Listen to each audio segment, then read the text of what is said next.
Hello, and welcome to the Youth Voice.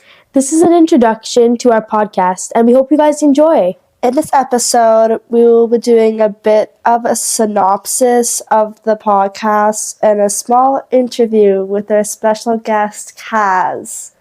Hey, I'm Kaz. I make music. I'm an educator. I've done spoken word poetry. I've toured nationally and internationally, and just living my life as a creative being. Okay, let's get into this episode. We will be doing an episode a week for the next year. We really hope that this will spark change in the community today. Definitely. We will be doing a variety of interviews with a variety of youth and adults. Some of the topics that we'll be discussing are the homeless population, youth transit safety, and many more. So let's get into the interview. So what do you hope to accomplish as an individual for the community?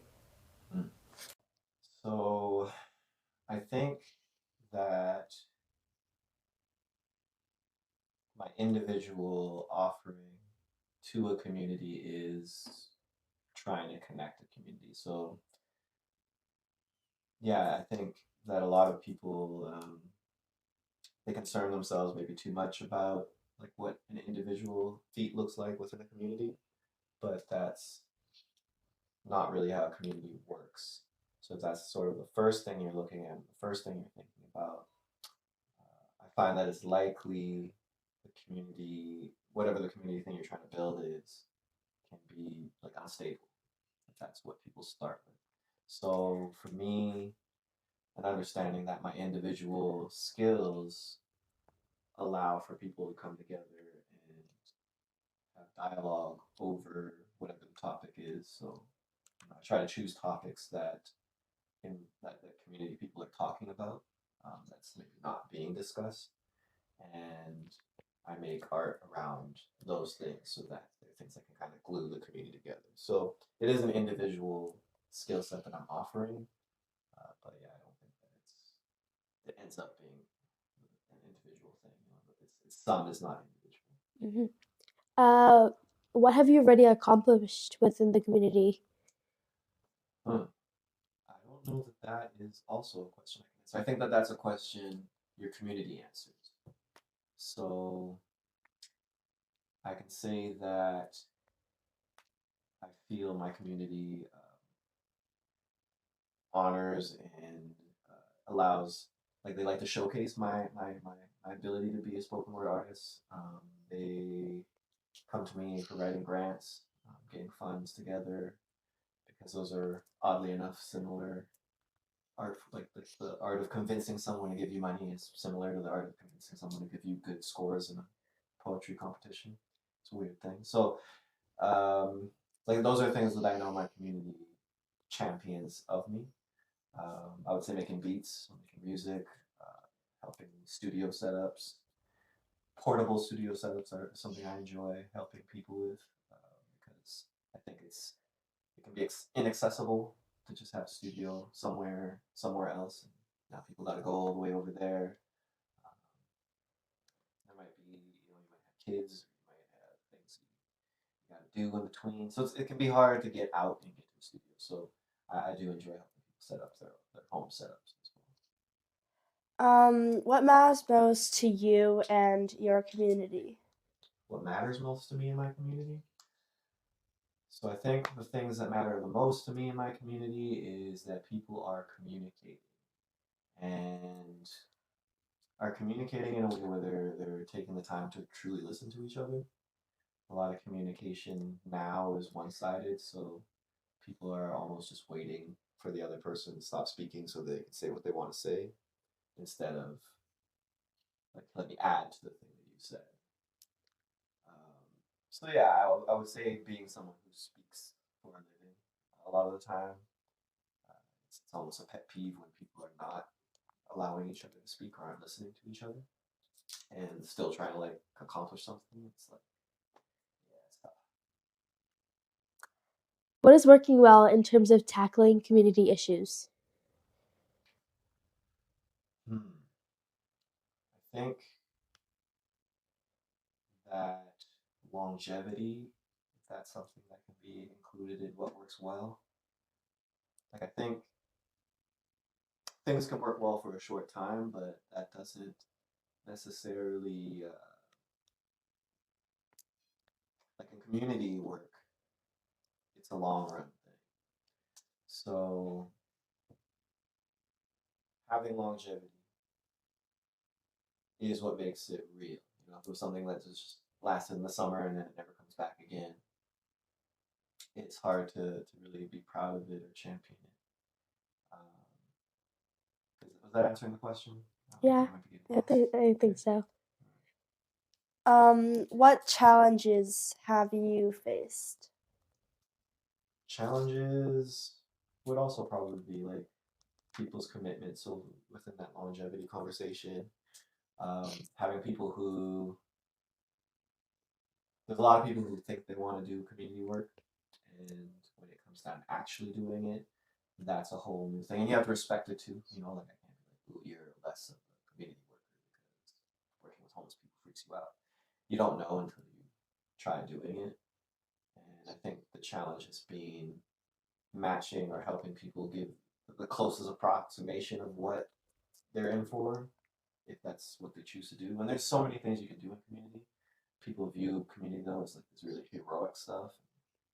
That might not be for everybody. So yeah, I think just people placing themselves where their strengths match, and knowing that people aren't necessarily the greatest at that, having to like position not necessarily myself, but community factors to help people align those things that they're good at with work that makes sense.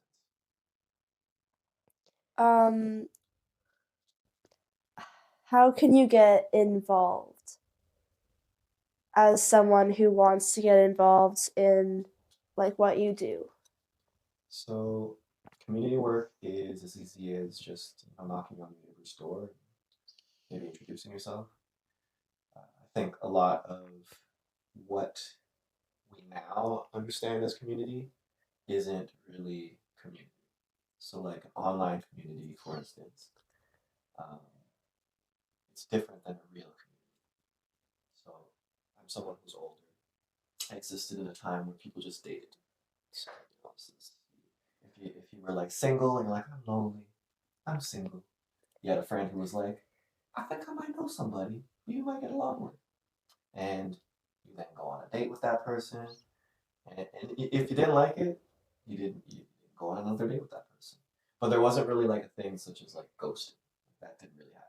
Yeah. And the reason that didn't really happen is because like your friend hooked you up. Like, so if the person is like, yeah, I went on a date with this person that just never called me again, never answered my calls, your friends would be like, yo, Yeah. I hooked you up with my friend because I thought y'all were a match.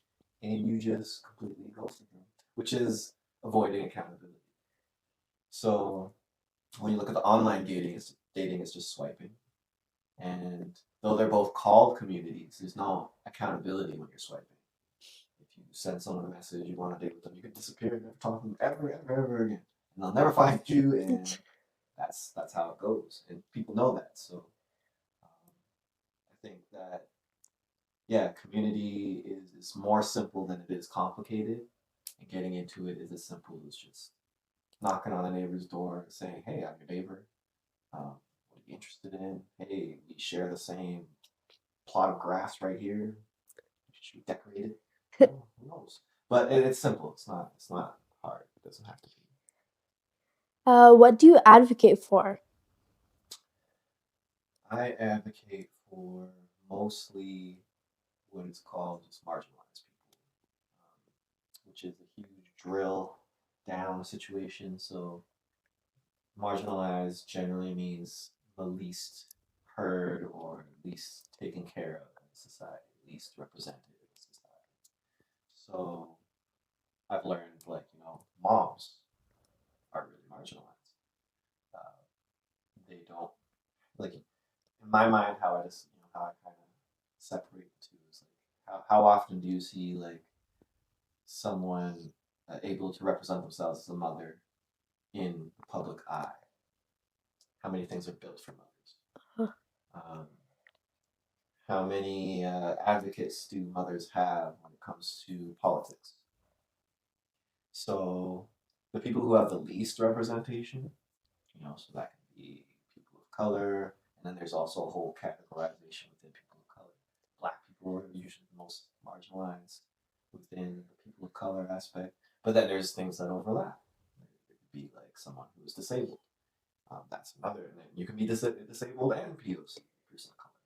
So based on like how many of those identities does someone hold?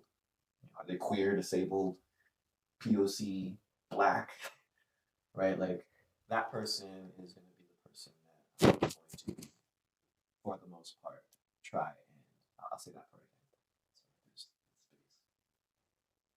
So that person is going to be the person that I will ride the hardest for, as far as making sure that there's some form of representation or voice.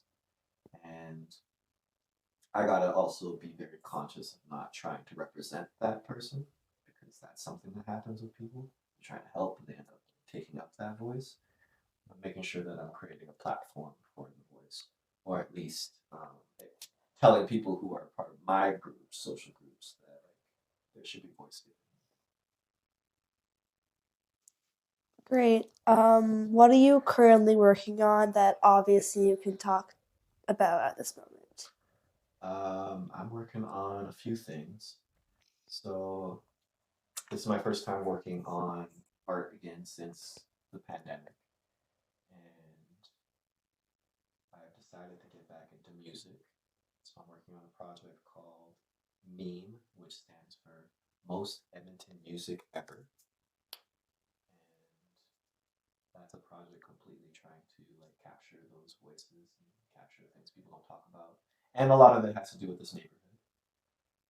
And then I'm also working on a docu-series for TELUS, TELUS Story Hive.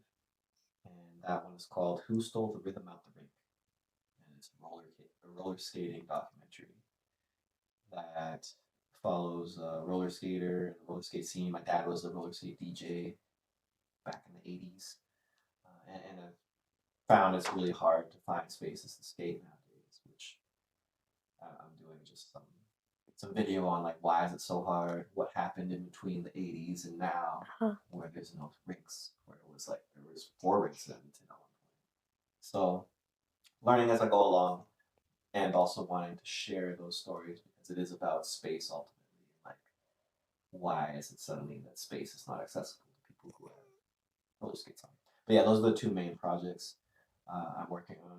There's always lots of other like side projects that I'm helping with, but those are my personal projects that I have. That's impressive. How did you get involved in community work? I've never not known it. My dad was a basketball coach, so I played basketball. It's tough being the coach's son, but you have to learn. Like my house is only my house. There were always kids sleeping over. A lot of times, kids were having problems at home. I didn't really know about all that stuff because I was a kid still, but because I was just always involved in it, it's something that I carried into my adulthood, and I felt that it was missing. Like when I wasn't doing, like I'm not myself that involved in basketball, but when I wasn't doing that, it was something that I felt a hole. Like I felt like the absence of it, and I had to figure out where I could piece that sense of being and belonging together. And that ended up being just through art, which was what I was doing at that point. Okay, well, thank you so much for joining us today. I think we're going to wrap up this first episode, but hopefully we'll see you again soon. Okay, sounds good. Thank you so much for having me. It's great that y'all are doing this. By the way, marginalized people are also youth a lot of the time, so you don't see any like youth broadcasters often. You have to create your own channels. So I very much support this and this movement as something that is also in need of support. It should be more of. So yeah, keep doing what you're doing. Very proud of y'all. And yeah, I look forward to hearing more of these episodes. Thank you so much.